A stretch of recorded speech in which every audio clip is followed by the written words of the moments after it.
it has been a little bit since we've had Hallie on, but she has had some super exciting, cool things going on per use. So I'm excited to hear about the last couple of months. I'm so excited to talk to you, Kate. It has been a minute, but I've missed this. Yes, I love our calls. me Um, too.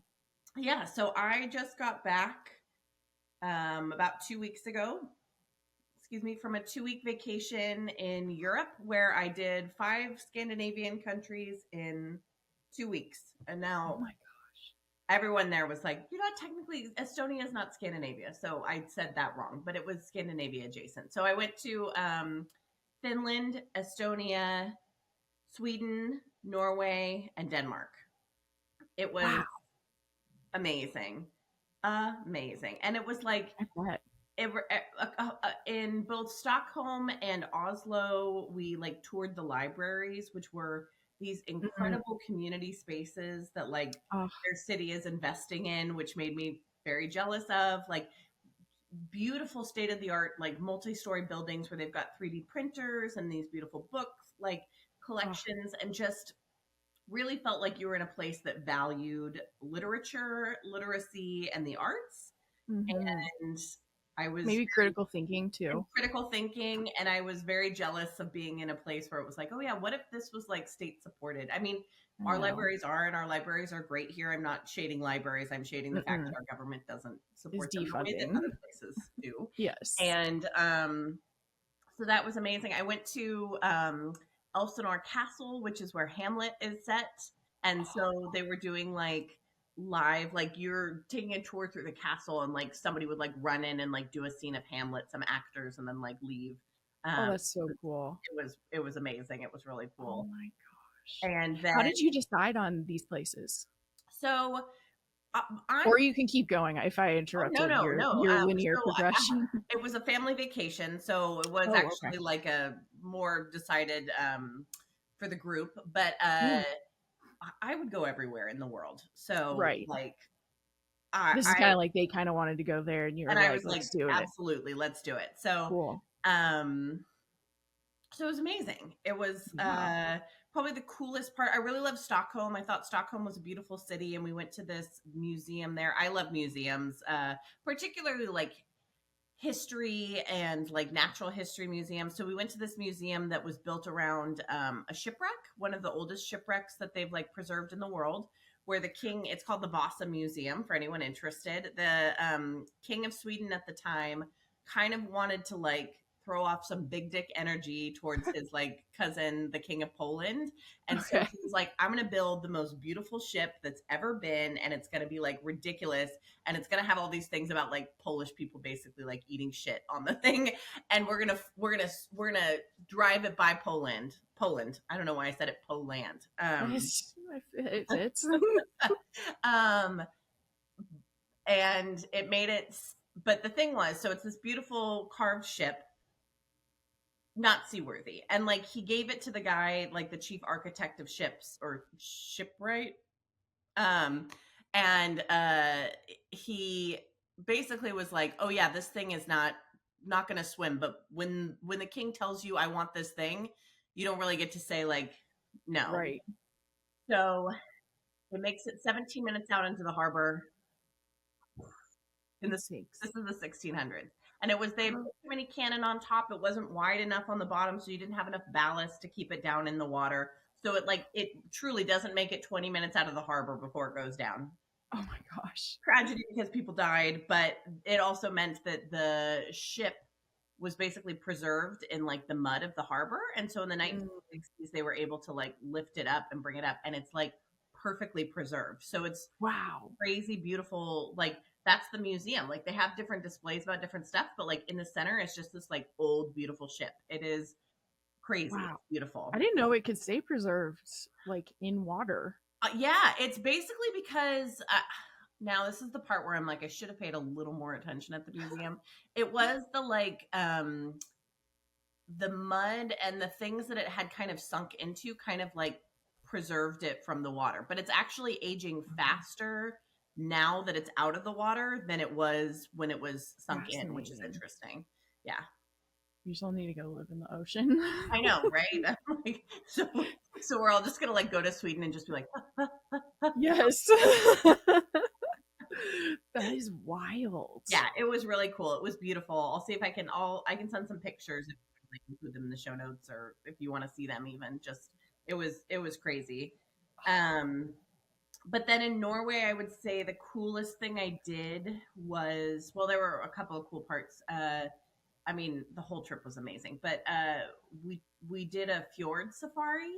Um, Hmm. so the fjords are, and I'm going to share this just because. It's one of those words I like know, but I couldn't tell you what it looked like. Totally. Totally. And by the way, Kate, the reserve it took for me to not just be like walking around Scandinavia being like Flögen, Ikea, yaga, yaga. Like, I bet. but I was like, I want them to respect me and I may need to flee to Scandinavia at some point. So like, let's Yes. keep it on the up and up. So the fjords, thousands of years ago, Norway was packed in thick ice. And as the tectonic plates shifted, it basically like cut grooves into the land as the ice like moved. And so there are these like crazy green mountains and these valleys that have been filled in with water. And so it's unlike any other thing I've like seen on Earth, these kind of mountainous waterways that are just like stunningly green. Yeah. So we got in this little RIB boat, this little inflatable boat, put on these polar suits because it was so like wet and windy, and just like zoomed around the fjords for 3 hours. And we went to, there was a little village there that had, your face is very gratifying to me right now. Yes, these are so pretty. I'm for people who aren't watching, I'm looking at them. It's like stunningly beautiful. It's Yeah. like alien atmosphere. It's crazy. Or alien landscape. So we went to this little town that had more goats than people live there. And they like make this famous Norwegian brown cheese that I got to try. Oh my god. And it Cheese is and not many people. Like no, it's like 60 people and 600 goats. Like the ratio is like way off. Amazing. Yeah. And it's actually the place that Frozen was based on. Like when Disney was like trying to figure out like the plot of Frozen, they visited they did like the Norway fjords and visited the place, and they were like, "Oh, this is it." So we went to the place. Everywhere we were, they're like, "This is Arendelle," and I was like, "Okay." Oh, I love that. Yeah, these are gorgeous. Yeah. Like, I mean, I didn't need to be convinced to go to this area, but I am now. Yeah, it was highly recommended. Like Tyler, forget Charleston. I must go to the fjords. Yes, exactly. You're like, the fjords are calling me. And you know, they have all the legends about like trolls and the history of the Vikings. And there's a legend about a woman. I think it's called a Hurda, Hurda. I might have that wrong, but she like comes out from the mountain and like sings men to their doom, like their own version of the siren thing. Like I was very into it. Oh, that sounds so good. When you first just said there was a woman, so basically all of the shipwreck talk is what's making me think of this. This is French, I think, so it's not entirely related. But since I got way into audiobooks, sometimes now when I really like the narrator, I'll see what else they narrated, because sometimes it's just like you love someone's voice, you're like, I don't really care about the genre necessarily. And so Angel P narrated Junie, which is one of my favorite reads of 2025. And her voice is just beautiful. And so I was looking at hers, but there's this book called The Ballad of Jacoti Delahaye. Oh. And it's literally about like a woman who is like a legend based on true events. A woman of color's rise to power as one of the few purported female pirate captains to sail the Caribbean, and the forbidden love story that shapes the course of history. Oh, so apparently this is there he is. Like I support. He's like, pirates? Bruce. Yeah. He just heard a car door close. So I think I might, basically all of that to say, I might listen to a book about a pirate, a badass female pirate here soon. That's so cool. And this conversation has been reminding me. I want to read that. That sounds amazing. Yeah. I'll send it to you because the cover is very pretty too. No. I know there was don't ask me why, because I can't remember, but I did get obsessed with like female pirates for a brief moment. And I know there's like Anne Bonny. Have you heard of her? She would like, she dressed as a man. She was like undercover, but like she fell in love with somebody too. And I think they had like a couple of kids, and that was when the jig was up. People were like, but yeah. It's hard to be a pirate and a mom. Yeah. Stop. Exactly. It's hard to be a mom in general. Women can't have it all. I know. I was just seeing stop it, Bruce. There's nothing. Okay, hold on. I'm gonna get No his book. worries.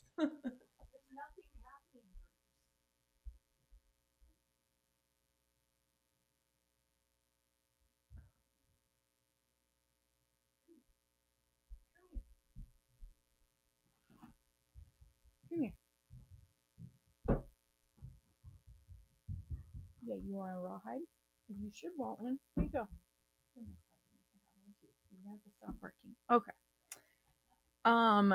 Yeah, I've been seeing Ali Wong has like a quote where people are like, they always ask me how I balance my career and being a mother, and she was like, and they never ask men, but the reason isn't because they're not wondering, it's because they already know they can't.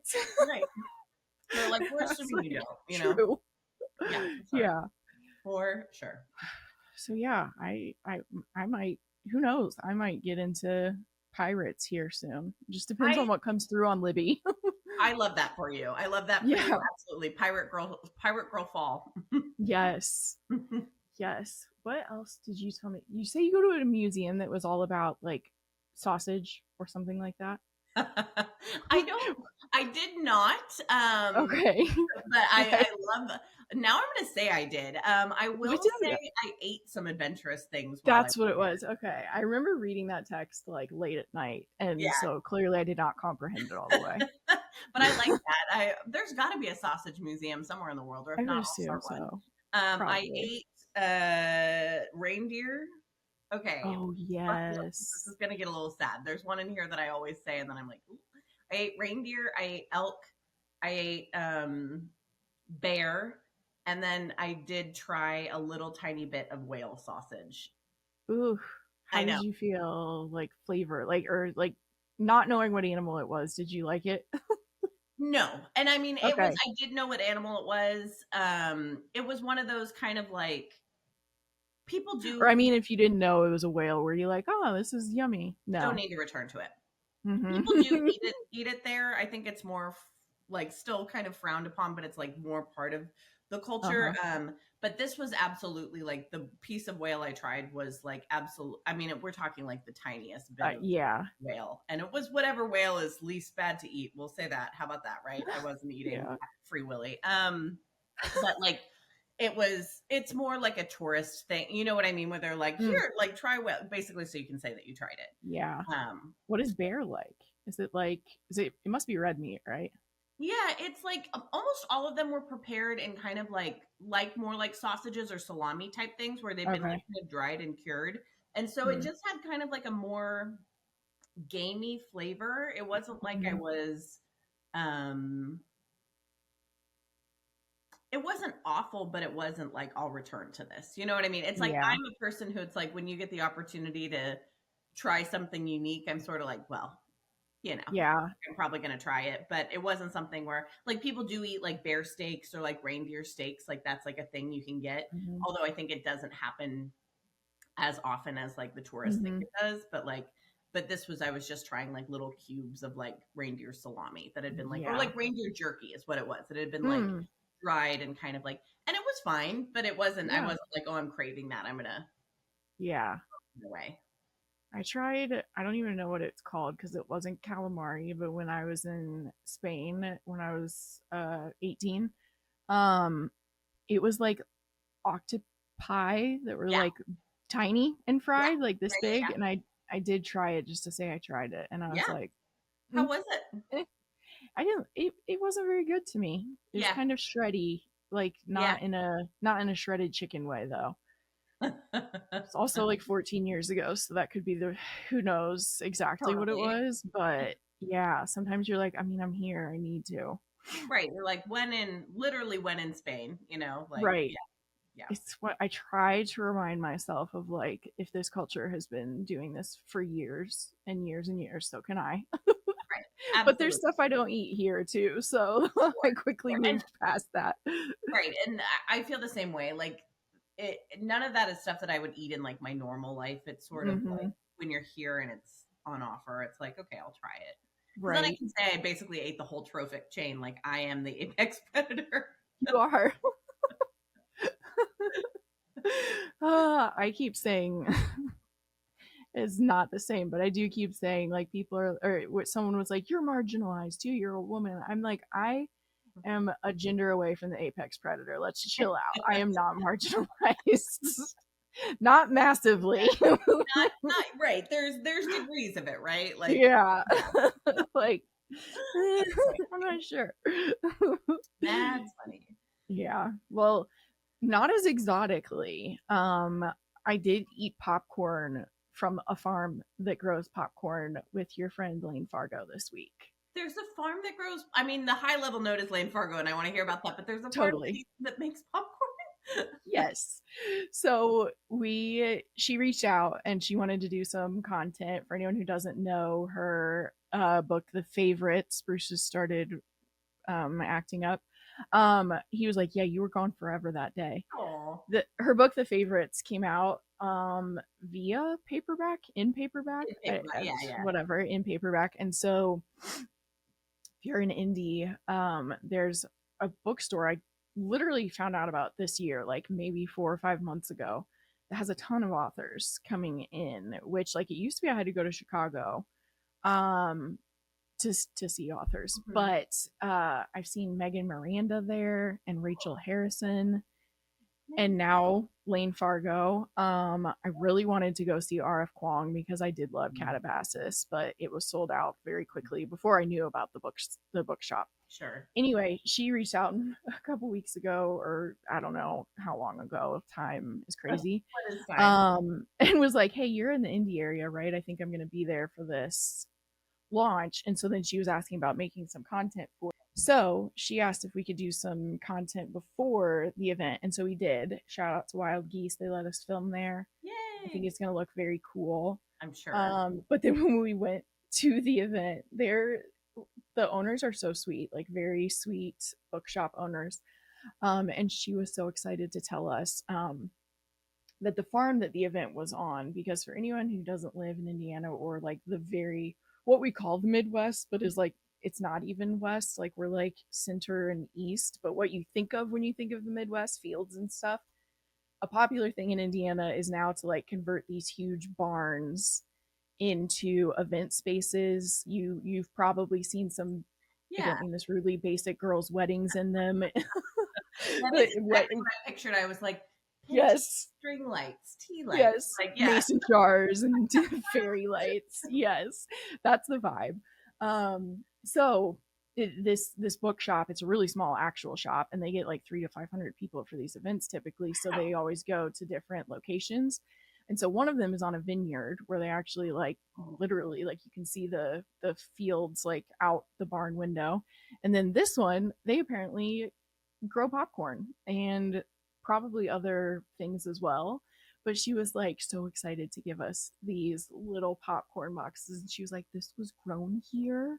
That's so cool. And she was telling us everything. Like, and we when we found out that it did grow here, we were like, "Hey, can we like buy a bunch of these boxes of popcorn?" And she was like, "And they gave it to us for free." She is so cute. That's so cute. Oh my She's gosh. very sweet. So that's like the closest I came to being like, "Oh, I ate food that was grown from this land I here." love it. And it was pretty good. I mean, popcorn's better when it's hot in general, but Totally. it was good. So that's That's like the awesome. main experience I have. But Lane is hilarious, as you know. I do know. I'm like, no, yes. So I'm excited for everyone to see this content because, and we were telling her this too. Um, I don't think any of my clients listen to this podcast, but a lot of the clients we work with are people like realtors, Mm. or people who like think they're passionate about their job, but then when they go to make content, they're like, "What should I say?" And Yeah, we're like, "I don't know. I'm not a realtor. Like, I need you to be able to talk." So, like, Lane was prepared, of course. She had an outline. She was ready. She can yap, like, just all of it. And totally. her mom, Have you met her mom I before? have not met her mom. Oh, her No. mom drove in because Oh, she lives nearby. yeah, In case I shouldn't say the state. She is so precious, so freaking cute, she's and she really, was wearing like really an sweet. all black dress with just a red belt and Amazing. red shoes and red lipstick. And then Lane was in all black and I was in all black, and we just felt like the ladies in all black with one accent color, and I I love loved it. it. It's very like, this is our coven. It's Yeah, great. it was very coven. Coven counted. I'm so glad you Yes. got to have that experience. And like, Me too. so exciting the paperback's out. I mean, I know Mhm. you were a fan of the favorites. I'm a fan of the favorites. Oh Many yeah, people were. And as I understand it, there's like some pretty exciting bonus there content is some attached bonus to the paperback. content. So Yes, some like insight into Heath that I readers know. have been I craving. need to read it still. I Yeah. think. I think my arc. I think, or what I'm saying is, I think I read an arc, so I'm assuming that won't update. But if you, she did say if you bought it via Kindle, it will update Oh, with cool. it at the back of the chapter. So Very cool. for anyone who's wondering, that's an option. But I was just like, this is so cool. Yeah. Especially because, like, I was telling Tyler on the way back, I was like, we've talked about, like, Gare and I Mhm. have talked about Lane for like years. That's what Yeah. was really trippy about it too. I remember reading They Never Learn before I like knew what any author looked like. Kind of Mhm. like, if you're not on Bookstagram, you're not always thinking to like look the author up once you start Totally. loving a book. And I was like, I read that book before I even like knew what she looked like. Mhm. And so it was crazy. It was cool having all of that come together that way. I love that, like a full circle moment. Yes. Yeah. And I was like, because we talked about you a couple times naturally, Ears since are you burning. were a big part of the favorites. And I was like, it's like Hallie's here in spirit. Oh, it's up there in spirit. I mean, Yeah, that might have been when I was in Scandinavia. So I'll be honest, I probably would have picked that trip, but I would have totally. loved to be there with you guys. Like, truly Yeah, bummed I wasn't. yes. It was so much fun. Yeah. So you guys have that to look forward to. Yeah. But yeah, she came up with some funny stuff too, all It's on her very own, which funny. She's is like, not how it happens with our other clients. with the realness. Yeah, I think you're a little more passionate about a creative job than one you're trying to convince yourself you're passionate about. And Lane, I think authors, I mean, not all authors, like, I think we're all to some degree like introverted, like, we want to live in Yeah, our you're right. but there's also a way in which you get more used to being front facing, like now with social Mm, media. Like Lane is, especially with the favorites, has done a lot of these events, has done, like, she's, an old pro at it, hmm so that probably Yeah, helps too. I think it did too. Yeah. So yeah, that was the exciting part of my week. Oh, the other cool thing that happened though was we were literally, if you go look at the for anyone listening, if you go look at the favorites carousel, you can see some of the photos I'm referencing. But it's kind of like it's like an old house in like a cute little, like, very Gilmore Girls Love type like city and downtown area, like brick roads and everything.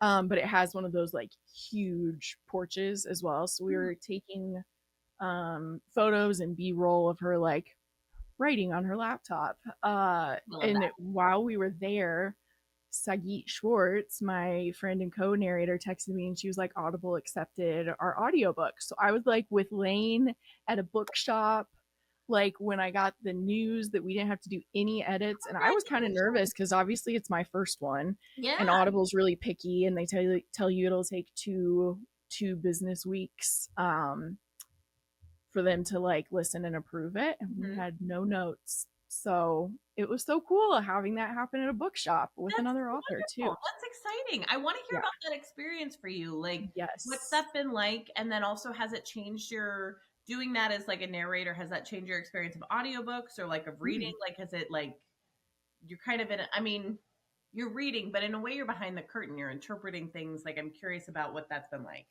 Yeah. So it happened very quickly. Like, I can't remember if I've told you this story, but I think it was like right at the end of July, or it was right at the beginning of August. Basically, we started at the beginning of August. But Sagit and I have like stayed friends. She's been on the podcast twice. And we stayed friends, and she texted me one day and she was like, "Hey, do you have time for a call?" And like the introverted millennial in me is like, oh my God, what happened? I'm in Like, trouble. Yeah. I never talk to people on the phone. And so then when I did, she was saying like I knew she had finished her book, The Underdog, and that she was going to publish it independently. But she said she was auditioning people essentially for the audiobook and trying to figure out how she wanted to do that. And she said she heard someone or someone like sent in an audition and she was like, I don't know, it's just not what I'm thinking. And then she said, she was like, I just kept thinking of your voice Mm. when I was thinking of this character, Liz, which is kind of crazy. The character's 32 and I'm 32. And I didn't realize that until recently. I was like, it's kind of crazy that that lined up too. Um, but she was like, I've just thought about your voice. Which have you ever thought about narrating and could you edit it? And I was like, I've never narrated. I was like, I 100% could edit it. And she was Yeah. like, well, think about it for like a day, but like I need to basically she would need to find someone if I couldn't do it. Sure. The crazy part, as you guys definitely know if you've been listening, was like I didn't even listen to fiction audiobooks Yeah. until like 7 months ago, I Mm-hmm. think. And so at the time that she was reaching out, I was like, the timing was just crazy that I had listened to enough of it. I think if I hadn't listened to like 15 or 16 audiobooks at that Yeah. point, it would have been a lot different. Um, but I was like, I do know how people narrate. So I was like, I remember telling her, I was like, as long as you know that like I've literally never done this before, Hmm. I'm down to try it. And she was like, I think we'll be able to do it. And I was like, all right, I do too. Um, so basically I said yes. But then to your point, then it was like, then I need to just start recording. Yeah. Yeah. And so the first time I sat down to do it, like you just have that moment. I would assume it's kind of similar to staring at a blank page, where Yeah. like the first time I sat down to do it, I was like, I've never done this. Like, Totally. how do you read a story? Mm-hmm. Mm-hmm. And then it just like did once I started, which I'm sure this is applicable to so many areas of life. Once I started, I was like, oh, Yeah. okay, like I do know how to do this. I've listened Totally. to enough people do this. And Yeah. it kind of reminded me of like in high school, I would get really nervous about like speaking in front of the class. Just Mhm. things that are more extroverted, not like Yeah. in a super scared way, but I would just be like, I don't know, like I don't talk like this normally.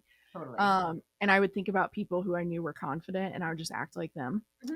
Mm-hmm. And that was what I kind of realized with this. It was like I would just think about how I'd heard people read stories and just like for the most part acted like them and it worked. Doesn't that feel like a lot of adulthood to I don't know, like there's a Yes. lot of the time where you're just like, okay, how would somebody who knew how to do this do it? And you're like, try that, Yes. you know, like yeah, for sure.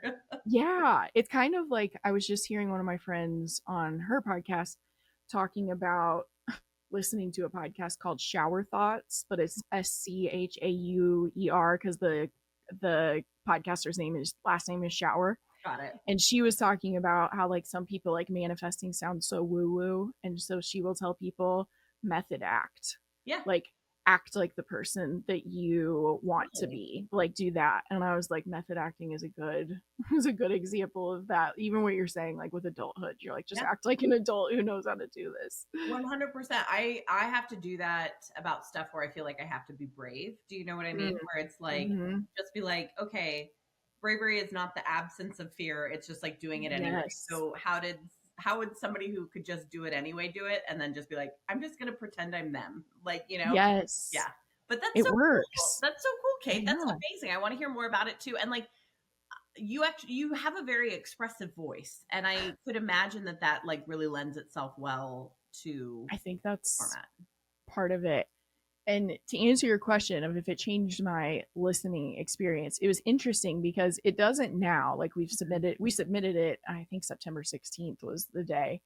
Um, but while I was, it didn't change it. It wasn't even in a negative way. It's just when I was listening to audiobooks during that, I think it was like 5 weeks. Um, I had to do a couple retakes because allergies would make my throat so scratchy that it Sure. didn't sound the same. Um, but when I was actively recording, I would like when I started a new one, I'd be listening to like how quickly they spoke Mm-hmm. or how you do kind of a man voice without being Totally. without it feeling so cringy and hard to listen to. So I did find myself, especially pacing though, because the first time, my first like I think I recorded the first three chapters my first time, and I listened and I was like, oh, you need to slow down. You were in your talking voice. That's an experience like for me, one that I've had when you're reading. You know what I mean? Like when I'm doing a reading at like a bookstore or an event or different things, like it is shocking how fast you talk and you think you're talking really slow. You think you're talking really slow, but you're actually like going so fast and like not, it is almost like acting in a way. My experience with Yeah, like reading is where you're having to like lean in and not even just reading the way that you would read, say like if you get called on in college or whatever to like read a passage of a book, you're like trying right. to inhabit it. Like I have a vivid memory in grad school of my friend and I, we had to do a big reading at the end of grad school at a bookstore, which was very cool, Mm, of our books. And my friend and I would like listen to each other read and give each other notes and be like, okay, you're not hitting this hard enough, and like lean into this. And also mm, you're speaking way too fast is like always what it is. You're always speaking, yes. you're always reading faster than you think you are. Even when you're Hmm. like, this is going so slow. Yes. Yeah. That's what I was noticing. And then the other thing that I realized, because it happened again, like I would have to, as you guys are hearing these dog interruptions in this podcast, I would have to go rent a private room in the Yeah. library. Yeah. Yeah. And you can only get it for 2 hours at a time. So I was basically doing this in like 2 hour segments for Mhm. the recording part.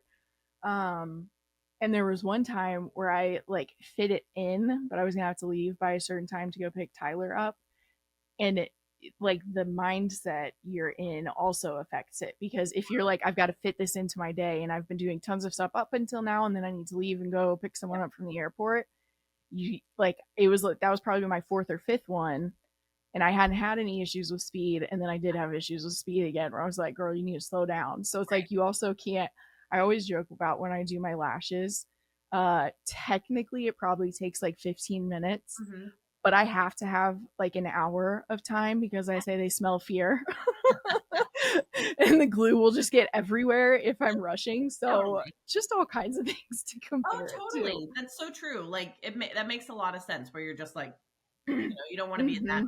mindset of like, okay, I gotta like hit this thing. Yeah. Yeah. So yeah, it's interesting. Like I'm definitely gonna, if I were, and I'm definitely open to doing it again, but I will have to keep in mind the uncontrollable part of my allergies, and maybe the combined long COVID or whatever we want to call it. Yeah. It's definitely something I would have to keep in mind, but also I'm sure in the winter it would also be better. But I was like, Tyler, we're gonna have to move so that I can have an audiobook career. Obviously. I mean, just come to California. Yes. Yeah.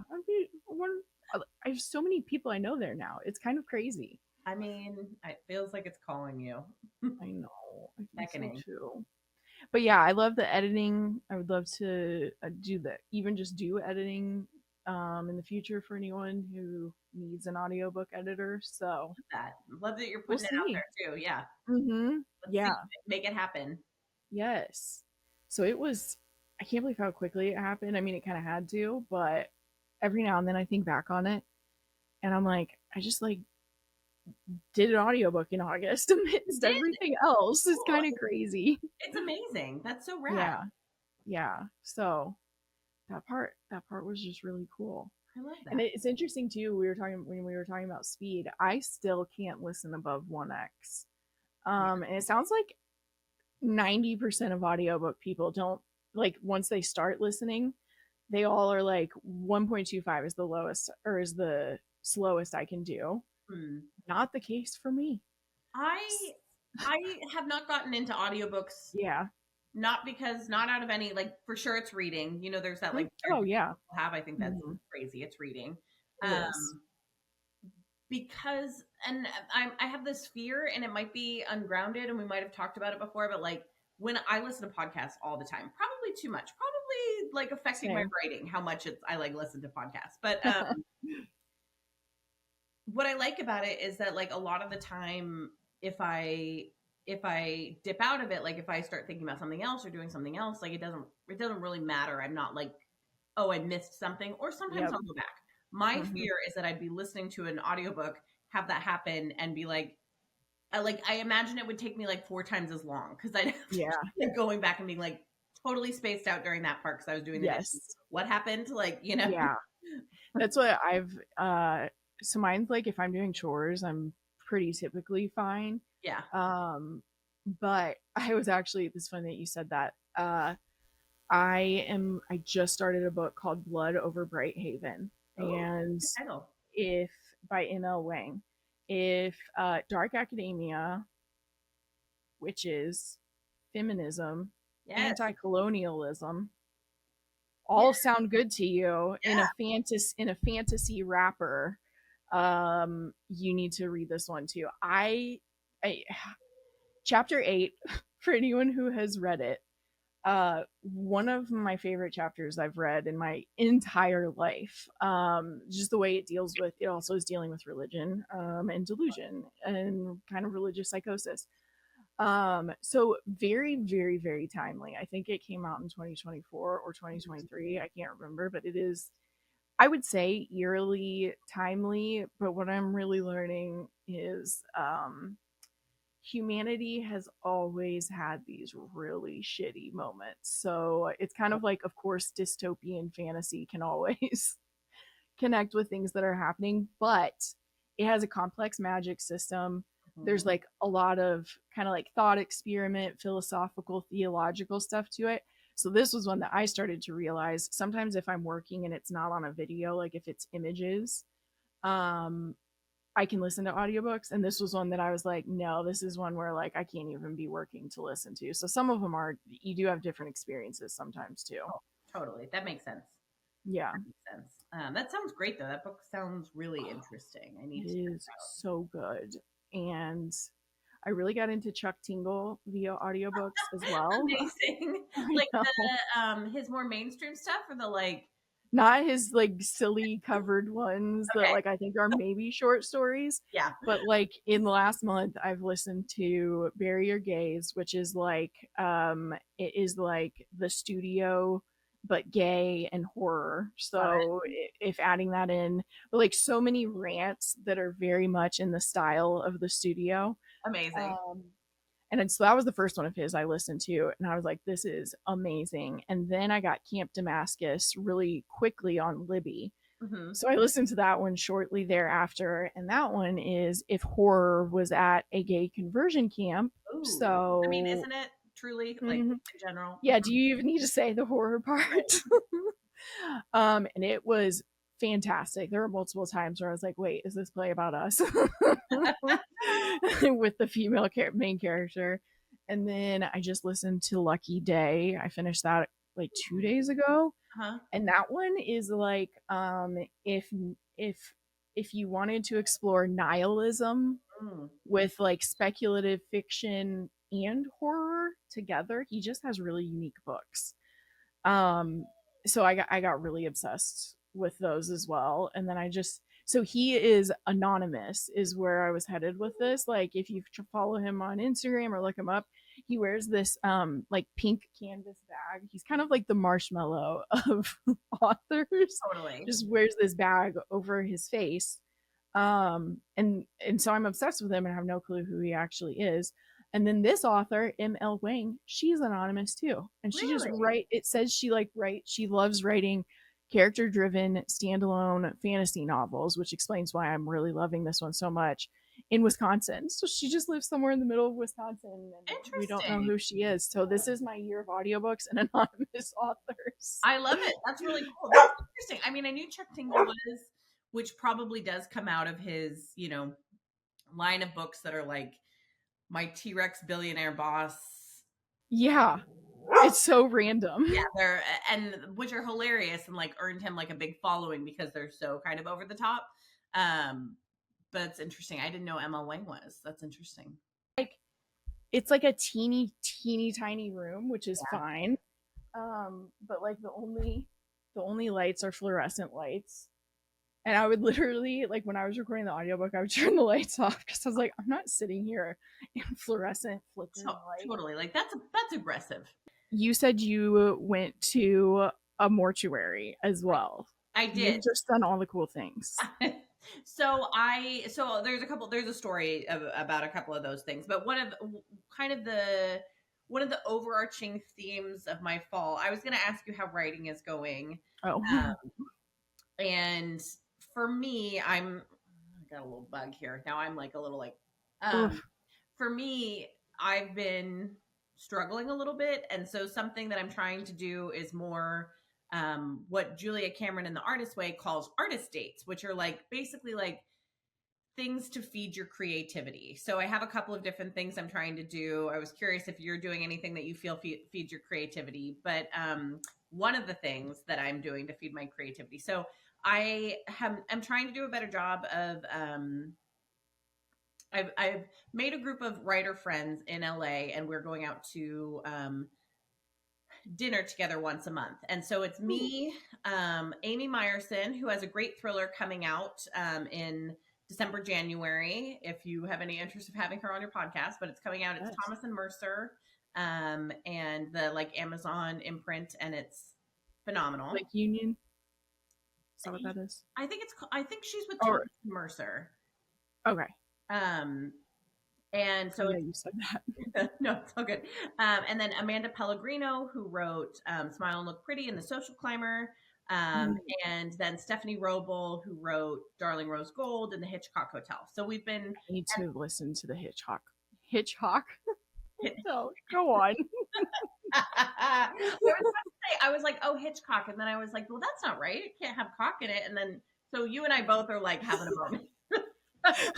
We are not as excited to talk about dicks as Taylor Swift. No, we're not. And I was going to ask your thoughts about the album as somebody who like is truly I'm Ambivalent, slight, tightly not a fan. exactly like I listen to snippets of the songs, but I haven't gone in depth. But I am consuming all the like think piece coverage around it. And to be Totally. honest, nobody wants to be hearing about Travis Kelsey's dick. I think I is don't truly think like a we high level do. thought. I don't think so. What I've told people, she sounds very happy. She sounds very horny. She sounds very corny, and good for her.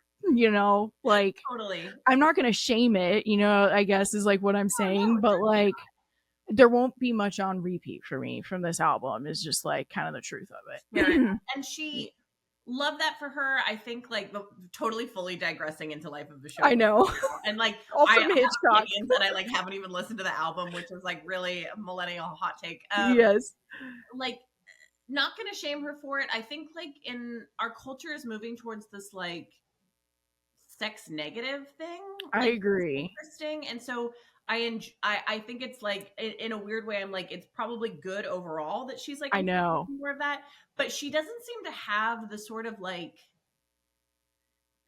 I think she's a Swagger. very talented songwriter and lyricist and can be very funny, but she doesn't have the nimbleness around sex that like I don't think Sabrina so. Carpenter does. Do you know what I mean? Who like Yes, I does do such a know what good you job mean. of like funny and like it's in there and it's like she's like riffing on it. It's almost like embarrassing when Taylor Swift I does it a I little bit. know. It's I like, know. ooh, I don't Those are all of my conflicted feelings about it because we've definitely seen this like rise in purity culture coming yes. back. Yes. So it's like, yes, I'm glad this wasn't like I'm getting married, so I am the version or whatever it is, Right. the Like the I, whore, the Madonna, all that totally. stuff. Uh or the mother, whatever. Anyway, but yeah, I can't decide. I didn't need to know about his dick. Like I didn't. It, So I don't know. yeah. Feels like you're like your cousin coming in and someone being like, "I have sex," and you're sort of like, Yes, "On now." I know. Or no, like I saw one that was like, so you really just hadn't had any good orgasms till this point in your life, huh? I'm like, that's what it feels like. Totally. And she's like, "Do you know these are great?" And we're all like, "Okay." Or like, are you 36? Yeah. Yeah, I am happy that she's happy and horny because she was very depressed last year, understandably, and Totally. she can, you know what, do it. Father figure works for me because I'm someone who even when I was in therapy, the conversation was about how I have more masculine energy and Tyler has more feminine energy. And I am the one who just gets shit done when it needs to be done. but I still don't even know how much I'll re-listen to that one. So, Totally. I get it. I but get it. Hitchcock and author dinners. We've been doing these author dinners, which are great. And it's been like really fun and invigorating. Last week, we went out to the Formosa Cafe, which is like a very famous old Hollywood joint in Los Angeles that like is very well immortalized in the movie LA Confidential. There's like a couple of great scenes set there. It's got like silk wallpaper and all these photos of like old Hollywood people who were there. And we are That's talking about cool. ghosts. And sorry, I like fully digress, but we're like talking about ghosts and whether or not we believe in them and Yeah. experiences and stuff. And all of a sudden, up to our table walks this magician and just starts doing the most like insane magic tricks I've ever seen in my life for us. And then he just walked away and he was like, "Oh, I'm here tonight to like do some magic things." And he does some stuff with us. He did one truly like insane one with me and like Amanda, where he like was I had my eyes closed and he was like doing stuff to her, but I was feeling it. It was very strange. And we after I was like Whoa. I like had my like bedrock foundation of like what I understand the world to be rocked. And Yes. I mean not really because we kind of talked it out later and we figured out what might have happened, but like it was truly insane. And then Still. he just disappears into the restaurant and we were like we're just I was gonna say into thin air. right. We were like, we are just talking about ghosts, and we're all kind of like, no, we don't really believe in them. And it felt like something was like, well, here Oh you my go. gosh. And That so, is anyway, wild. totally. And so we're having these fun dinners. So I had suggested, I had found a true crime tour of a mortuary in Pasadena, which is Mm-hmm. a famous true crime property. There was a documentary that came out, I believe. I'm not sure if it was earlier this year or if it was last year. It's called The Mortician. It's on HBO. About this family of morticians, which is very interesting. It is like a family business that started in the 1920s in Pasadena. There was the Lamb Mortuary Services or what mortuary home or whatever, and it came to light. So goes through several generations. It comes to the son, David Sconce is his name. His Mm. mom is Lorianne Lamb. She's a lamb of the lambs, but it comes to him. When he takes it over, they're cremating like 117 bodies a year. Wow. Within 8 years of him taking it over, he like started to like undercut everybody's prices basically to do their cremation services. Mm. He's cremating like 8,000 bodies a year.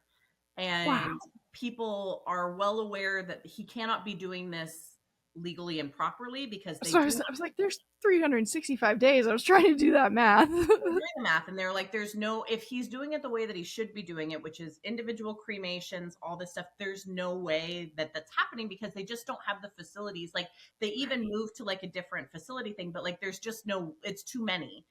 And Yeah. so it comes to light that he is doing mass cremations of people. So he would stick a bunch of bodies into the cremations thing and just hand people back the ashes that like who Could have knows been who it anyone. was.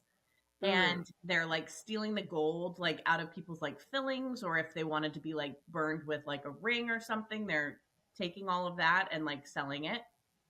They're selling organs, they're selling all of these Oh. things. They're like just doing some of the worst Yeah. violations of trust that in this profession you can do. And Mm-hmm.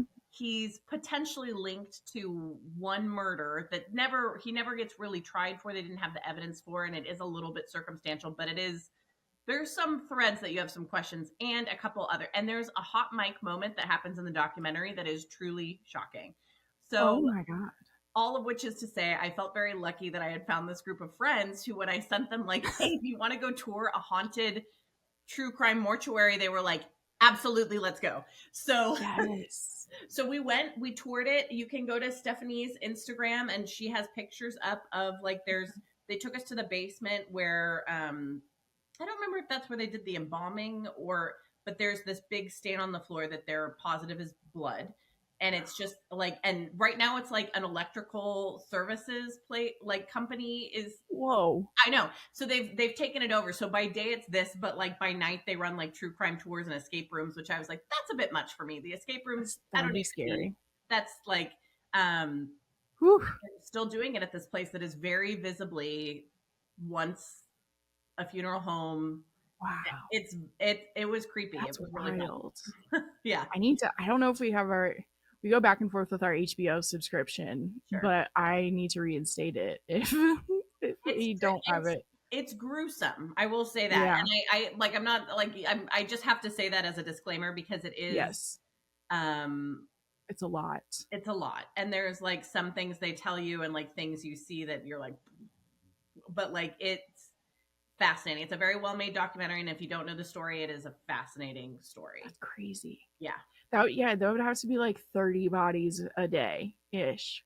That's a Yeah. lot Yeah. of bodies a And it day. takes like 2 hours or something. So they're like packing them in. Like it was, and I mean, I think that the number I gave you was actually low. I think at a certain point they got up to like 17,000 bodies a day. Like it was, or a year. Oh It was my God. crazy.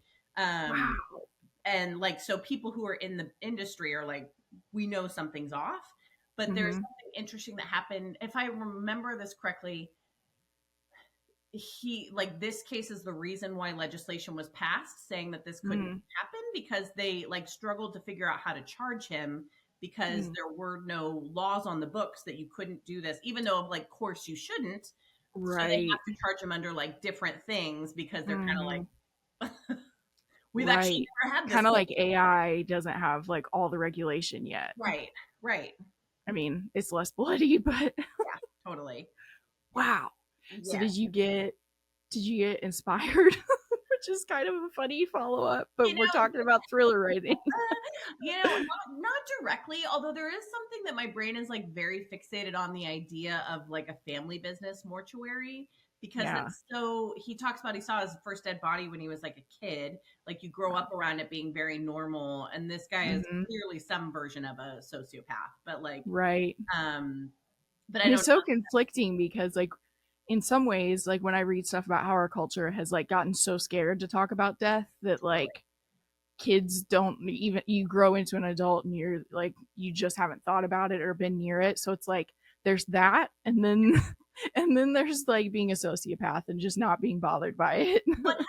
I totally agree. I think that there's like could be something very healthy about like a better Right. integration of death into like our understanding of life and like the process of life. Which is kind of the point of 6 feet under, 6 feet Yeah. under. That's the HBO one, right? Yeah, About, yeah. yeah. But at the same time, not Yeah. he's like that's not a person anymore. There's like no soul like and I like I can sort of understand what he's saying on a pragmatic level, but I'm like, but Right. like, the whole reason people are paying you money to do this is they're expecting a very particular service. It's not up to Yes. you to say like, ah, it doesn't matter whose body you're Right. getting. Like that's not Right. what it is. And there are like there are religions people could believe in that like Yeah. you're like ruining what they feel like needs to happen too. Right. And like even if you Oof. believe that like once a person has died, like that body is sort of just matter, Mm-hmm. like the rituals around death are probably more for the living people than they are for the dead Yes. person. So like I don't know, it's very Well, it's and we think necrophilia is weird. So like totally I feel like we all agree that bodies are still kind of bodies. yes. Yes. Yes. Oh, Yeah. So man. it was interesting. And then tomorrow there is a rare books festival happening, or rare books like Did you share that? I feel like I might have, yeah. it might have been my I have another friend who lives in LA though, and I feel like I Amazing. just saw something about it. Yeah. Yeah, and so it's like they're tying it into Guillermo del Toro's Frankenstein. Um Oh. so it's going to be at Union Station, like the old beautiful train station in Los Mm-hmm. Angeles. And so I'm going with Stephanie and Amanda. We're going to go to the Rare Books thing tomorrow. It's going to be really That'll fun. be cool. Yeah. That'll be super fun. Yeah. That's the one coming out. Is it because of the one coming out on Netflix? Yes. Oh yeah, Yeah. you said Guillermo del. I'm smart. I'm really smart. I swear. Saturday. Our brains are off. They're on vacation. Yes. No, Yes. it is. Yeah, and to be fair, I think like I actually think I went to this years ago in San Francisco. So I think they do it every year in California. They Okay. repeat it, but this year they're like in LA. They're tying it into Frankenstein and Guillermo del Toro. Yeah. Yeah, Yeah. which is cool. Well, I also had to throw in if anyone is interested in reading a book about a very, very, very, very, very dark book about a family of morticians, King of Ashes by S.A. Cosby. Whew. Yeah. It is dark. Have you read it, or have I you just have heard about not. it? I just know a Okay. little bit about it. Yeah. Whew. There are Yeah. some moments. There's something there's something that happens at 33%, about 33%, where I can't even remember who had read it before me because I don't think Gare had, but I knew someone had, and I like messaged them and I was like, the fact that this happened at 30% has me scared about what's gonna happen at like 95%. Yeah, you're like, we're it's too early. This is gonna be Yeah, yeah. yeah, yeah. It's very much, and a lot of his are. It's very much a tragedy. I also had another friend who read it, and she texted me, and she was like, "What the fuck was that ending?" I was like, "It's a Shakespearean Southern Gothic tragedy," and she was like, "I Totally. don't think I like tragedies." I was like, "Okay, don't keep reading his books." You're like, that's fair, but that's where we are. Yeah. Yeah, it was very Breaking Bad, Mm, Shakespeare tragedy with a family of morticians. which I love. And as you guys have probably heard me say, Adam Lazar White, one of the best narrators ever. So that was how I got convinced. That was actually like the first fiction audiobook that I listened to because Steph had told me how great his voice was, and I listened to a sample and I was like, oh wow, I Okay, well need now this you're guy to like selling me. narrate my life. Yeah. Yeah. Oh, I'm having big hiccups. Oh There was no. something else you were talking about that reminded me of something, and I think it completely left my head already. Oh no, it was when you said Frankenstein, which then made me think of Jacob Elordi, which then made me think of Wuthering Heights. I'm gonna very much assume that you and Lane and I are aligned on this one, but we did make some what she thought of Wuthering Heights content as Oh, well. she's How got big whack is feelings that about trailer? it. Yeah. She's got And the big feelings casting. about it. I kind of think, I mean, I love Emerald I Fennell. do too. She's always doing something that's a little like Saltburn is a pretty classic Ripley tale, right? Like we're talking about Right. somebody who's like, that's what that is.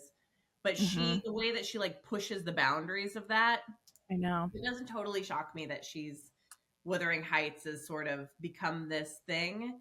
And I don't Yeah. have as strong of feelings about it as Lane does, obviously, Uh-huh. because of, the Yeah. favorites and everything.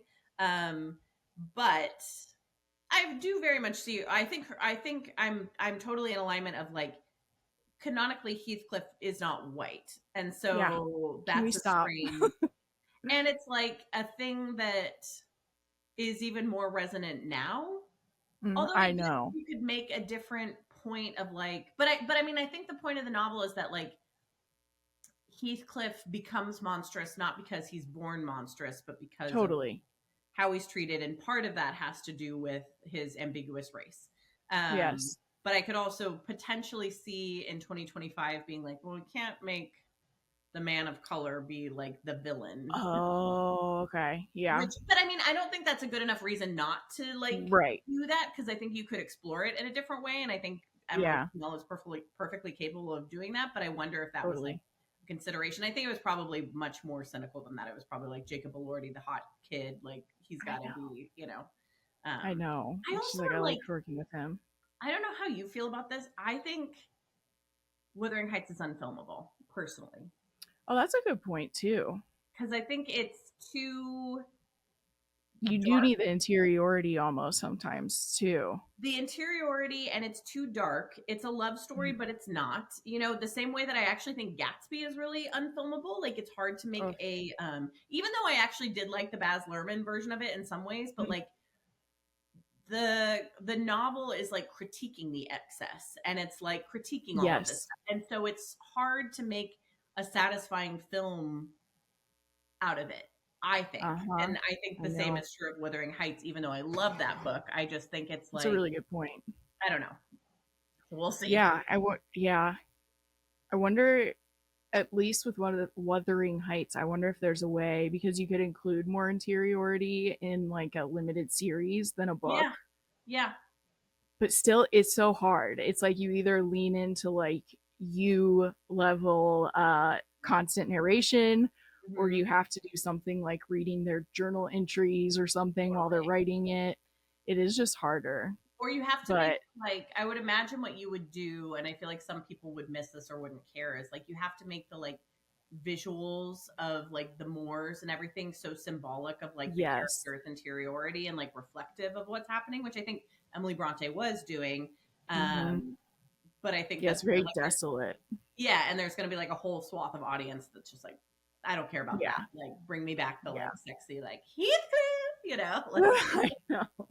That's what Lane keeps correctly saying about her book, that it is a love story, and I heard her say it's a love story romantically, mhm, familially, like all kinds of that. She's like, but it is not a romance. absolutely, Because absolutely. there are in her comments, and I was like, this is not a romance. I'm like, it's not a romance. You're right. People are big mad about some of the things that happen in the favorites, and it's not Lane's fault, but No. publishers often will like take the kind of easiest path to marketing. And so I think there are Mm-hmm. ways in which this was being presented and marketed more as a romance than it probably Yes. than like will satisfy readers, because it isn't a romance. It is a love story, but it doesn't follow a romance beat. And if you're expecting that, it's not You will going be to be the book disappointed. you want it to Yeah. be. Yeah. Yeah. Yeah. That actually, coincidentally, since I just talked. Okay. I see you cough and I take a sip of coffee, like very Pavlovian, like, oh no. Catabasis by R.F. Kuang is another one. Um, where people were the publicist or publishers, I'm assuming, it talks about it being like an epic love story in the descent to hell. And it Mhm. is. I wouldn't even call it a love story. Sure. Like, and that, but those are the comments. Like, it sucks when publishers do that, because then sometimes you're getting those reviews where you're like, you just didn't need to read this book. And it's Right. like, It wasn't I'm for you. also so different, where like, if I get into a book 20% and it's not working for me, I don't even, I don't rate it. I don't Mhm. like review and be like, I couldn't even make it through 20. I'm like, oh, this wasn't for me. And I just kind of pass it to the side. But Catabastis had so many comments too, where they're like, this isn't a love story. And that's what I wanted. I'm like, when has she ever written like a love story is Right. the other thing. Right. Yeah, that's Yeah. tough. It is tough. Like, It is so good though. I gotta read If it. you are like kind of like a maven, like if you love knowledge, if you love Mhm. books, but also if the idea of saying that grad school is like hell is intriguing to you, you will love it. It's so satirical I and love that. good. I mean, Yeah. I'll have to check it out. I will say grad school was like one of my favorite times of my life, but Oh, good. That part's good. yeah. Yeah, I really enjoyed it, but it's obviously, I mean, like it's like fantasy. It's just a very interesting genre. So I know it's not for everyone if you mostly listen to thrillers. Totally. Have you seen One Battle After Another? Not yet, but you know what's Okay. funny? It was filmed in my hometown, big parts of it. Really? Hmm. So like Whoa. I have seen the trailer. I've watched it a couple of times. If you see the trailer, he's like there's this thing where he's like running through a grocery store, or like that's kind of where it starts. That was my grandma's grocery store. I used to go and pick Oh up my things from god. there. Yeah. Oh, I wish I'd known that when I saw it. Yeah. Oh, You'll that's have to so re-see it because cool. that is like when they're like showing shots, and it looks like it was filmed in a couple of like maybe not all of it was filmed in my hometown, but like, and we knew that he was there. Like my mom would like send me things being like Leonardo DiCaprio's in town, like they're filming at so and so. So Wow. yeah. Yeah, it's definitely like a mostly cross country journey. So like Hmm. I'm I'm sure there was some stuff that wasn't, but that is so cool. Yeah. Um Did you love it? I loved it. I've heard great things about it. The not that anyone needs to see this to believe me, but like the amount of notes that I took, because I did go and I was like one of three people in the theaters. Oh my god, So I amazing. just sat in the back, and just so everyone knows I'm a good person. It's on dark mode, like it doesn't even bring that much light, but no one was in. I don't do it if someone's Yeah, near yeah, me. Uh I like one of the things that I said, which I think I kind of said about something else at the beginning of this, is it was almost eerie how incredibly relevant multiple of the themes that he discusses are. Um Considering like this would have had to, and we've kind of heard from Paul Thomas Anderson that he takes sure. this time with the Yeah. writing part. This had to have started a couple of years ago. Hmm. And there's some stuff that is like Very it's relevant. just eerie, Yeah. which is like I think the more that I have continued to educate myself here more this year, the more I'm like, I think as white people, it seems like, oh, wow, how Mhm, could he know these themes were going to be there? mhm. And they've been there the whole time, is kind of what I'm like returning to over and over again this year. But it's very, very powerful. Totally, totally. And I am with you. I haven't seen the movie yet, right? And but Mm-hmm. like I think sometimes there's stuff that happens. I'm even gonna like be brave and say this, like the Charlie Kirk thing. Not that it was inevitable, not that his assassination was inevitable, but the relationship our country has to guns and the like rising tide of violence that has been going on, it is Mm-hmm. also not shocking. It's, No, like there are things where it was like if it wasn't going to be Charlie Kirk, it might have been somebody else. Like it's just like that is something that I think if you were reading the tea leaves correctly, you could say, "Yep, mm-hmm. that's not shocking that this happened here." Totally. Well, it's like, again, I know we all have different feelings about this man, apparently, which Which I also I've defeated the purpose of pretending like I'm being neutral by saying that. why do we have to be neutral? I think we could like That's true. I don't feel like I need to be neutral about it. I guess I'll just acknowledge that some of you may not agree with me, but also kind of, why are you listening? But uh, the fact that like the ones that the commentary I started seeing immediately after it that was like, I didn't want anyone to be shot. Like I didn't want Charlie Kirk to die, but he did die in the world that he wanted to live in.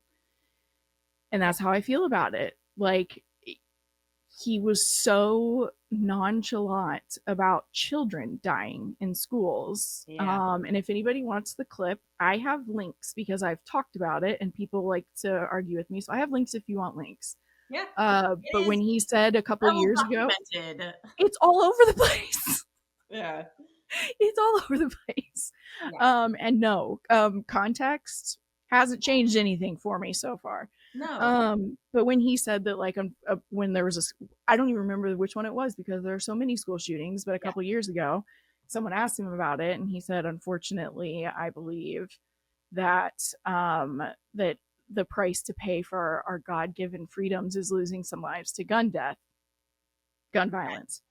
That was my understanding too. He basically was like, "This is the price of the Second Amendment, and I think it's worth it." Essentially, Yeah, like, it's what he well, said. And when I heard the news for the first time that it happened, it also reminded me because I saw John Grisham at Thriller Fest.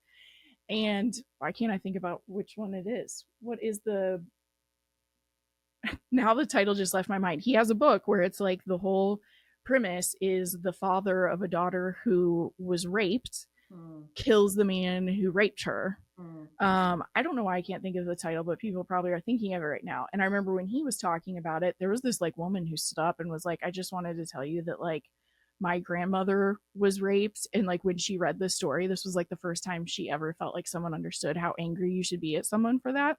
And I was like, it's why that book did so well because like right. we all could connect with that concept. And so like even when I heard that he had been shot, I was like, can you imagine being a parent? Hmm, Not, and it wasn't a parent, but can you imagine being a parent of one of the children who he just like brushed it off? yeah, So it's just like, for me, he did spew hate for years and years and years and years and years. And he went out in the world that he said he wanted to live in. So I agree, and that's I like don't. the most concise thing I have seen about it. I think you're right, and like that it actually isn't the world that It's I want to poetic. live in. It is Right. poetic, and so it's like, Mm-hmm. yeah. I mean, I don't agree with any of his views, and I'm with you. I found them abhorrent. Yes. Often, I say often. I think I mean, I know I wasn't seeing every single thing he's ever said in the course of his life, but Mm-hmm. I've seen enough of what he said. Wasn't a fan. No. And I also don't think anybody should be assassinated while speaking Correct. in a school. And like, but that also ties into my beliefs that I'm like, gun control, gun violence is out of Yes. control in this country. And like, the world that I want to live in does not include everybody having the No. access to guns. Sorry. Mm-mm. Mm-mm. I Yeah. agree. Yeah, that one was a little bit rough for me. Not a little bit, let's be honest.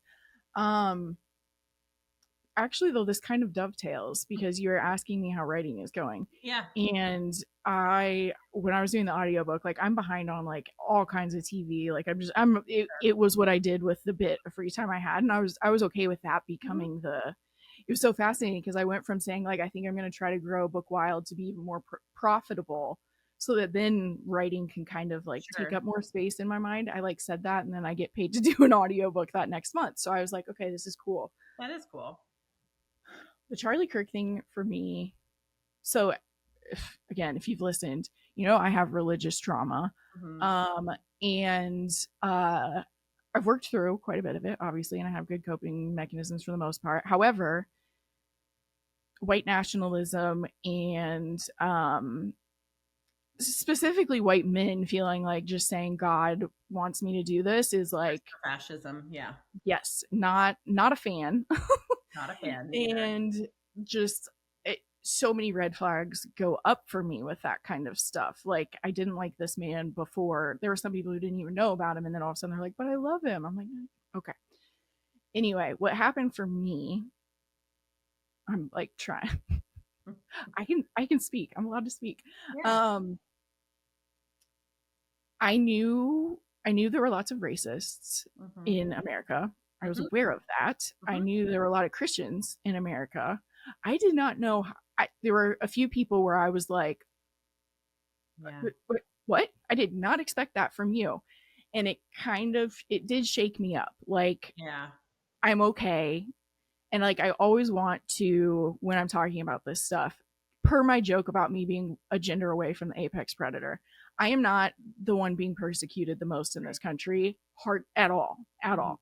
So I want to like say that part out of it. So it's like when I'm saying I was shaken up by these white nationalists and learning how many people in my definition are or Christo fascist, like you're saying, it I'm trying to figure out exactly how to say it.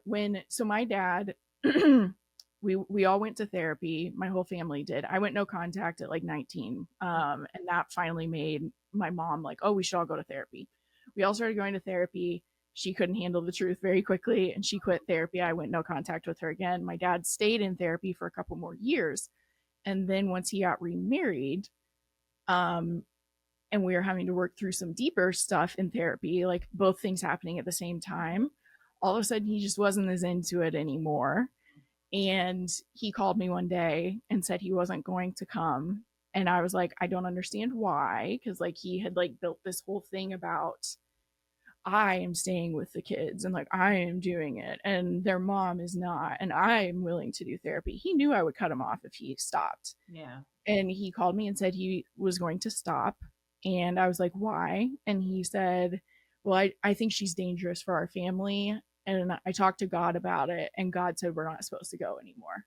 That's such a convenient way to excuse whatever you want to do. Yes. Yes. And he did it a lot growing up. But this was an experience. This was it was when I went no contact with him. And I remember sometimes you have these moments in your life where you feel like the floor gets like ripped out from under you because like it's such a kind of like a paradigm shift, or like you're just like, holy shit, like you've been acting like you wouldn't abandon me this whole time. Yeah. And now you have. And so I had like months after that where I was really scared that my judgment wasn't good enough and that I couldn't catch people who were manipulative in a negative way. Like it just freaked me out so much to have it happen with a second parent, basically, is what happened. And so then I built my confidence back up over time. And now it is a lot easier. It's been easier for years now to like when I know someone and then I find out something about them and I'm like, oh, I finally don't panic and be like, I'm an idiot. I didn't see it. I'm never going to be able to like protect myself in relationships again, that kind of feeling. Yeah.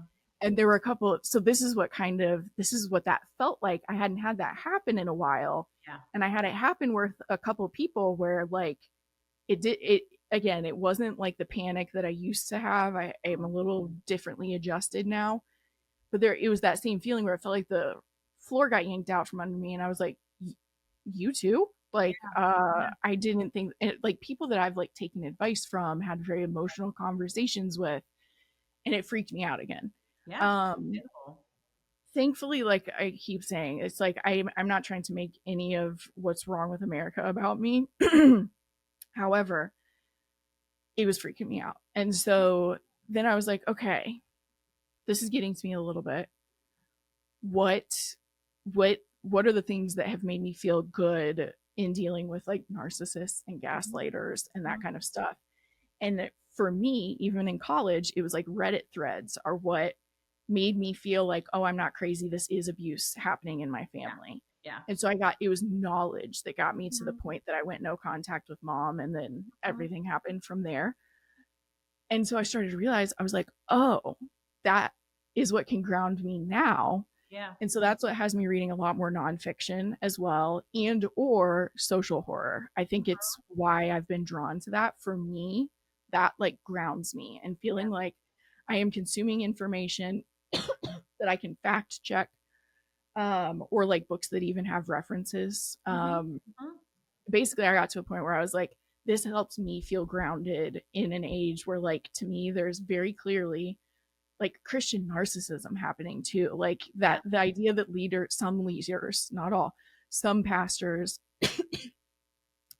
um, just love the fact that they can say like, well, God told me, or thinking that they are the vessel of God. Like that's what I'm kind of talking about. The arrogance of Um, that is so shocking. And like, I am not as yeah. deeply, I did not grow up with the religious background that you did. I mean, my dad popped me in front of a few Charlton Heston movies and was like, here you go. Um, Yes. but my understanding of the Bible too is this like that you should be humble, you should have Yeah. humility. And like, it is so the opposite of that to be like, God has spoken to me directly and I know what's right. And by the way, it happens to align with exactly what I want. What a Yes. Just surprise coincidentally. that is. Yeah. Like, okay. Like, look how this lined up. This text from thousands of years ago. Yeah. Yeah. That's very much what was happening for me. And so I started to realize like I was reading the Reformatory when it happened. Mm. I am such a Tanana Reeve Jew fan now. Oh, she's Isn't so that book good. incredible? That book is incredible. Yeah. Like, and it makes you think about so many things because I don't think it'll even give this give anything away to say this, but we're talking about a 12-year-old black boy, Robbie, who gets into an altercation with a white man, but obviously the white man exaggerates it. Sure. And so he's taken to a reforming school for boys. And it was crazy because one of my friends in LA, Mackenzie Green, I'll say her name because her dad is amazing in this, or to tell this whole story, but her dad, Ernest Green, who is still alive, Mm. is one of the Little Rock Nine. So he is one of the nine black children at the time who first went to a Wow. non-segregated school in Alabama. Wow. And that has impacted me. Is like I've been listening to her for 3 or 4 years, Mhm. and then we kind of became friends via DMs, and then she's been on this podcast even more. But for me, I'm like, how I had so many white people in my life telling me I don't believe in systemic racism. And I would be like, I have a friend whose father is alive. Also, like, how can you not see the How do you it's not not believe actually in for it? as a white person, it's not for you to say whether or not you I mean, you I should say I believe agree. in systemic racism, but like the point of it is that it's not happening to you. So you That's, being like yes. it doesn't exist is as if to be Yeah. like that would be like a dog who can't see colors being like there are no colors. You know what I mean? That is a great analogy. Like That's a really good analogy. And especially the fact that I don't see colors. right. A Yeah, catchphrase for some of these exactly. That was people. I didn't mean it to be quite as poetic in that I way, but know, but yeah. it's good. So like there's all kinds of stuff going with that, but basically like um she's very passionate about a lot of these subjects too. Her dad is literally like a part of the civil rights movement Yeah. essentially. And he's still alive. That's the part where I'm just like, guys, like how do you think this is years old? And again, I'm going all over the place, but like the whole situation was reminding me of when I finally got to college, I could choose what I watched and read for the Mhm. first time. And I very much am the kid we did not engage with the secular world. We were in the world and not of it, which again, like just such a condescending way to grow up. Yeah. But once I could finally start watching it, Mad Men was one of the first shows that I started watching. But in season 2 or 3, it touches on the fact that segregation was still happening in the 60s. Yeah. Obviously, I went to school, and I was not aware of that. Yeah. Like, I know that we did not learn about Jim Crow growing up. Like, I Yeah. just know that we did not. And so it was Mad Men that made me like, You're like, huh? segregation was happening the year that my dad was born. Like, Yeah. are you kidding me? So that was kind of like my first experience, and that made me kind of research more. But then hearing from literally a living person whose living father was like getting death threats as a kid for just trying to go to a school that wasn't segregated, it just like keeps solidifying everything for me. And so she had recommended a book called Original Sins, and it's the subtitle is like the miseducation of Black and Indigenous children throughout history in America, and it talks about reform schools and the way that, like, I have a carousel about it, so you can go look at it if you want. It says whitewash. The title is "Whitewashing is Not New in America." What is But it? it tells you everything about education, and as someone where like education and knowledge is so important to me, Mhm. thinking about like they would take before and after photos of like, and there was a guy who got really good at civilizing Indians, is what they called them at the time. Sure. But there are literally these black and white photos of like these indigenous men with like long hair, like their traditional clothing, and then he like cuts their hair, forces them into like military outfits, and he's like, look how good I am at taming the savages. I don't understand why it's white fragility. I do not understand why, like, this should be a part of education. So it was like, I got really fired up reading that book. And then I read The Reformatory. So I had like read the nonfiction version and then I read a fiction version. And so now it's like, pick that back up. This 12-year-old boy is sent to a reform school Mhm. on a lie. Like, Mhm. that's what's happening. And terrible things happen in these schools, and that was the truth of that time period, and that's Yeah. just the 1950s is when it takes place. Totally. And her author's note, I I was think it's gonna say. yeah, I don't think it gives anything away, just, and I know she placed it at the end, but sometimes I like when author's notes are at the beginning. Mhm. It's based off someone who is in her lineage, Yeah. named Robbie, I think Stevens, I can't remember what the Yeah. last name Right. was. And I was just like, it, can you imagine writing fiction, and like the reason that it keeps reminding me of the first book, the other black girl, the epigraph is Black history is black horror. Mhm. And I think that's such a powerful statement if you're willing to sit and think about it. And Totally. this book makes you feel that way. The terror of that book Mhm. is so rooted in the fact, for me, that the whole time you're like, this didn't end well for any black person in this period of time. So the whole time you're like, I have no clue how bad this is even going to get, and that adds to the horror of it all. It's very harrowing.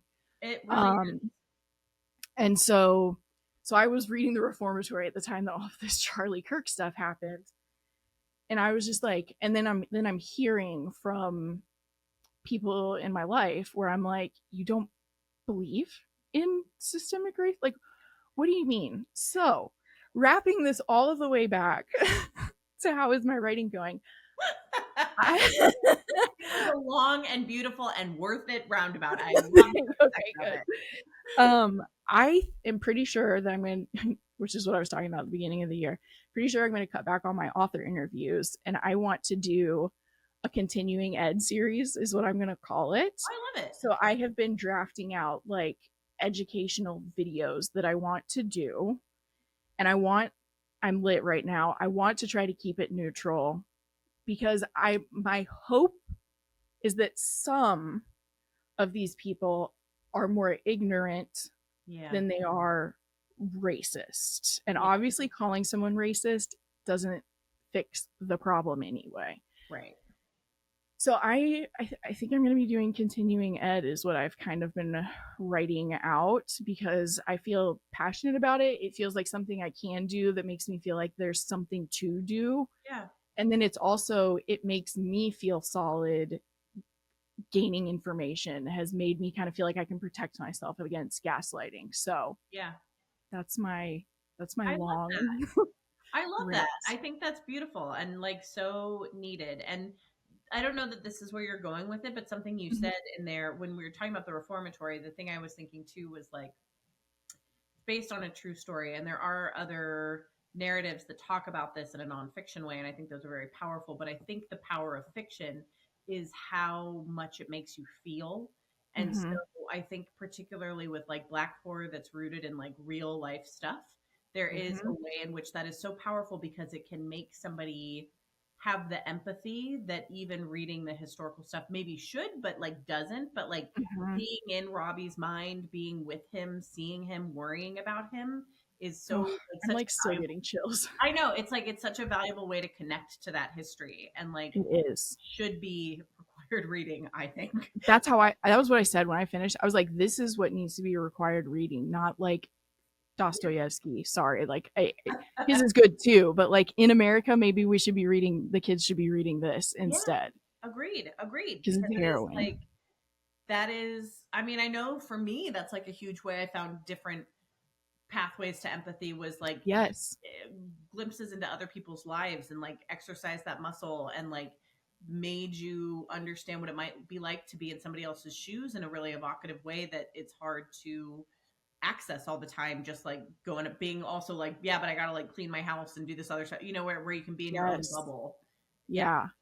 yeah. I think to what you're saying there, that's like another thing I kind of want to do is like if you don't want to read nonfiction, here are some fiction examples. So Yeah. like, and I think I'll talk about fiction and nonfiction in the continuing ed series, but like if it's fiction, I would like then like bring up research about it essentially.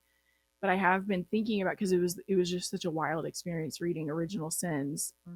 the nonfiction I mentioned, and then my Libby Hold coming in for the reformatory and being Yeah. like, wow, like these Doubling pair down. together. Yeah. Yeah, so I've thought about kind of doing references for that too. But to your point about empathy, this is a book I started listening to yesterday. I sometimes do a nonfiction and a fiction one, and it's called Scream With Me by Eleanor Johnson. The subtitle is Horror Films and the Rise of American Feminism, 1968 to 1980. Hell yeah. I keep saying I'm reading like the best chapters I've ever read in my life, but her introduction so powerful. And if I had it, I'm listening to it. If I had the text copy, I would pull up the direct quote right now. Um, but the preface talks about what we've talked about before, like the empathy of being able to live in someone's head is so huge. But she also talks about how horror specifically forces you Yeah. to live in the terror of someone's experience. Yeah. And that she's talking about movies. And Rosemary's Baby is the first one that she talks about. Classic. But like, you spoiler alert, spoiler with Rosemary's Baby, she is impregnated with Satan's spawn, and she talks about how this was like the first time, close to the first time, that horror movies started grappling with forcing you into the feeling of like, what if you had something in you for 9 months Yeah. that you knew was like that. So she talks that I will find the quote and put it in the show notes because it's even more powerful than what I'm saying. But I remember like being on the walk and hearing her say the way she explained that horror puts you into the person's terror with them. And Totally. like you're saying, you might get bored listening to like a dry textbook type nonfiction about something. But like for me, I will never forget living in Robbie's mind in the reformatory. Yeah. And like when I saw that picture and I shared it in my stories, so you guys may have seen it, of like a 2 year old little black boy getting zip tied in Chicago. And no one is talking about it, by the way. No major outlets are Yeah. talking about it. It is that he is a baby. I can't believe this kid was even standing and he's getting zip tied. Then like the empathy part of me is thinking about Robbie's experiences. Yeah. So it's even like the fiction one that I'm like, oh my God, that's so painful. So Totally. empathy and horror, it will stick with you. Yeah, absolutely. And I think that's why horror is like such an enduring genre too. I mean, I think we Mm-hmm. like the thrills, but I think there is something about like I think there's even like ways that like exercises our own fear, like that you get to Yeah. sort of have that cathartic moment. But like, I think it is also like the empathy of it too. Hmm. Rosemary's Baby is a great one, you know, Yeah. and then also complicated because it's made by Polanski, who has Oh, I know. Then there's that. there's layers to it, and it's just that's yeah, I've been thinking about that book that you read. There was a monsters. yes, Yes, because I've been like that kind of stuff is at the forefront of my mind again, where it's like Mhm. there's the author who wrote Rosemary's Baby, but more people saw that story because of Polanski, Right.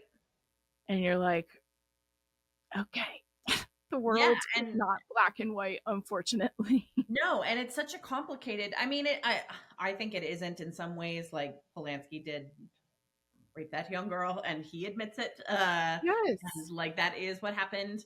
But he is an interesting character because there's so many layers of like. But that's the thing. Like that's like you start to like try to excuse it or different things. But like he's a Holocaust survivor. His wife was murdered in this like infamous wife and infant child were murdered in this infamous thing. Like there's layers to it where you can have sympathy and empathy for mm-hmm. like where he is, and then it also doesn't excuse the things that he I did, know. and also he made great like Rosemary's Baby is feminist and like is Yes. it's complicated. It's complicated, but it's Mhm. not. Like I don't know. Yeah. It's confusing in that way. As well as like the Bill Cosby of it all too. Mhm. A very similar one where you're like, what do you do with that? Like he changed a lot of stuff for Yeah, even just black actors for the time moving forward. totally. But you're like, oh, But pretty big Michael ass. Jackson, same thing, Yeah, actually. and I think it's one of those things, and we don't do a very good job. I think we struggle to be able to like. I mean, particularly with men, talented men, to hold a multiplicity, right? To say like Yes. this person could be a great and but that's what monsters does so well. She reckons with like Okay. how do you do that, and like she doesn't come to a clean answer because I don't think there is Because one, there's but not like one. Yeah. it says there are people who like don't want to look at the stained part of their reputation. They only want to pretend that didn't happen, and I Hmm. just don't think that's possible or should be real. I mean, I'm not even Yeah, saying you can't enjoy Rosemary's Baby. I'm just saying like I know. I can't not see a Polanski movie and think of all of it. Right. That was actually how I felt. I may have said this to you already when we saw F1 in theaters. Because, like, all of Brad Pitt's children have, like, dropped his last name, have Yeah. taken Jolie as their name, and they have alleged, maybe even legally, about him abusing them.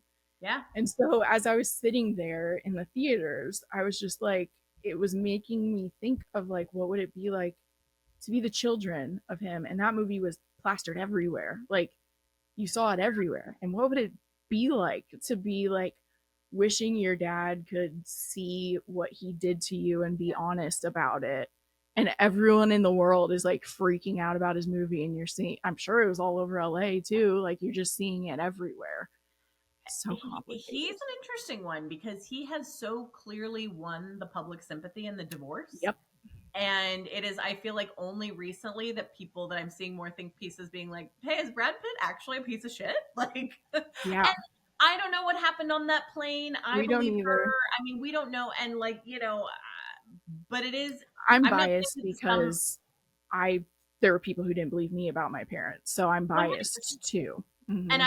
and I'm also like, and I'm not saying this about Brad Pitt in general, but I'm like, there is a way Hmm. in which you could be like, is the worst person a thing has done the worst thing a person has done the sum total of who they are as a Yeah, person? And I would say no, but I guess it depends on what it is they did too. true. Um, but it's the way in which, and I think what you're getting at, the way in which Hollywood and like culturally we have refused to reckon with that dark side basically at all. Like it's Yeah. not like you're saying like, oh, he did these things, that's awful, but I still like going to see his movies. It's like we're not even Mhm. having that first part of that conversation. Like it's Nope. just like Brad Pitt, remember when he was married to Angelina? That was crazy. Yeah. Like that's not, Yes, it's so strange. it is. Well, and it's akin to the argument when people are like, "What if Bill Clinton's on the Epstein files?" I'm like, "Then send him to jail too."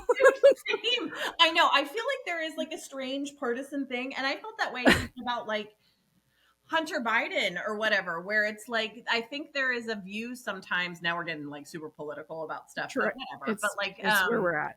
but that's my view too. I'm like, listen, if somebody did something illegal, I'm fine with them going to jail. I'm not like clannish about like he's a Clinton or he's a Biden. He shouldn't like go to jail for that. I'm like, no, that's I fine. I don't have that feeling. I believe that like law should be applied equally, but that's why I also think there's a lot of people I have notes for. disagreements with. Yeah. Yeah. Yeah, that was oh, it just completely flew out of my mind. Completely. It's related to the idea of put him in jail too. Um Oh, I don't think the Democrats are going to save us either. That's like the other part for me. I love Kamala. I'm reading her book right now. She was not going to be my savior. I was not going to wear a hat that said Kamala on it. Like No. I don't think anyone is our saviors at all. And I think that's the problem is when we start to think I that agree with someone can you. be a savior. I agree with you. I think that this is so funny. I was having this conversation with my therapist this week about like it is so entrenched in our culture and in our movies, TV, literature, the idea of like the one person who Yes. unites and that like the one savior, like Hunger Games, like any of it, like Mm. any of those Hmm. things. And like from a storytelling perspective, that makes sense, right? You're following this one person. But then I think that myth, and you could even trace it back to like the cowboy myth of America, which I think is, I love westerns, but I think that has done so much damage in terms of like gun control and different stuff because we love the idea of being like the lone gunman on the hill protecting a town, and that is not what it is straight Jesus out. and John Wayne is a book that breaks that down too, and it'll make you double down on that feeling. Totally. And so like, but that's not what it's going to be. I'm not saying that there can't be a strong person who rallies people or maybe like is able to help direct things, but like Mm-hmm. I think the answer to who's going to save us is like we are like collective. Yes. It is going to be a collective thing, has to happen. Mm-hmm. Like, and we cannot be like waiting. I mean, maybe there's a point person who helps us do it, but like Yeah. we have such a strange myth of like you're saying the savior, the one person, the chosen one, who's the Harry Potter, and it's which is a whole other basket of worms, Oh but like God. whole other basket of turfy worms. But like Yes. the yeah, that is like such a thing that because we've seen it so often, I think it's like in there. And I I think think it's why Christian nationalism could pair so well yeah, I think because you're right. it tapped into people who, and I say this lovingly about any religion, but it tapped into people who are a little bit more willing to be like, I don't want to think too hard. Just like tell me what to believe and tell me Yeah. who to follow. Which I I'm think not calling anyone stupid. I'm just saying that happens in religion. yeah, So then that's how politicians can like latch onto that. 100%. And I think that's very human. You know what I mean? Like saying like It you're going is. Sometimes you're like, can someone else just tell me what to do? totally like the great Fleabag scene, right? Like her, Yes. yeah, and I think that's very human, and it's probably not going away. And I think it has Hmm. also been co-opted by bad actors throughout history. I agree. Yeah, I agree. we went. We went there, guys. I mean, if you've been following me for a couple months, I can't imagine you're surprised, but When we texted about things we were going to talk about on this episode, this was not technically didn't on make it. the list. You can't help it. The current times matter. It's so true. Yes. Well, I think we'll leave you guys on that note. But if you want any of the book recommendations that have just blossomed my empathy for all of this, you can ask me. I can send you stuff. Amen.